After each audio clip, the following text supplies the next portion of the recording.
Niatnya datang ke rumah sakit karena luka di pergelangan kakinya, wanita ini malah dikejutkan dengan jati dirinya yang sesungguhnya. Karena ternyata ia adalah seorang pria. Seorang wanita 25 tahun dengan nama samaran Ping Ping baru-baru ini datang ke sebuah rumah sakit di provinsi Zhejiang, Cina karena pergelangan kakinya yang terkilir. Namun saat dilakukan ronsen, dokter menemukan bahwa tulang Ping Ping masih bertumbuh layaknya seorang remaja yang mengalami masa pubertas. Hal ini sangat tidak biasa, mengingat Ping Ping sudah tidak berada di usia pubertas. Setelah ditanya oleh dokter, Ping Ping mengaku bahwa ia tidak pernah mengalami menstruasi sejak ia remaja hingga sekarang. Saat remaja, ia sempat pergi ke rumah sakit dan dokter mengatakan bahwa ia berkembang lebih lambat secara seksual dan akan mengalami menstruasi dalam beberapa tahun. Namun setelah dewasa, saya merasa masalah ini cukup memalukan, jadi saya tidak menanganinya dengan serius, kata Ping Ping seperti yang dikutip dari South China Morning Post. Meski begitu, Ping Ping tidak pernah curiga bahwa dirinya bukan wanita karena ia memiliki alat kelamin wanita.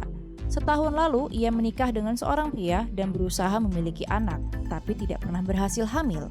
Dokter pun akhirnya memutuskan untuk melakukan pemeriksaan lebih lanjut dan menemukan bahwa Ping Ping tidak memiliki rahim maupun ovarium.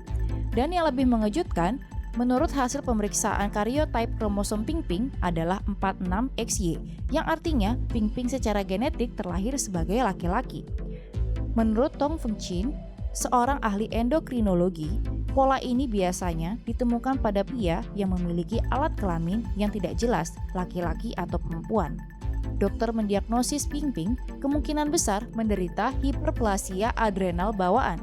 Diketahui dari The Paper, penyakit genetik ini bisa menyebabkan beberapa kadar hormon dalam tubuh menjadi tidak teratur, kulit menjadi lebih gelap, tekanan darah tinggi, dan gangguan perkembangan seksual. Dokter menduga kondisi ini kemungkinan terjadi karena pernikahan orang tua Ping Ping yang merupakan saudara dekat. Kini dokter menyarankan Ping Ping untuk berkonsultasi dengan para ahli di kesehatan mental untuk memilih arah hidupnya.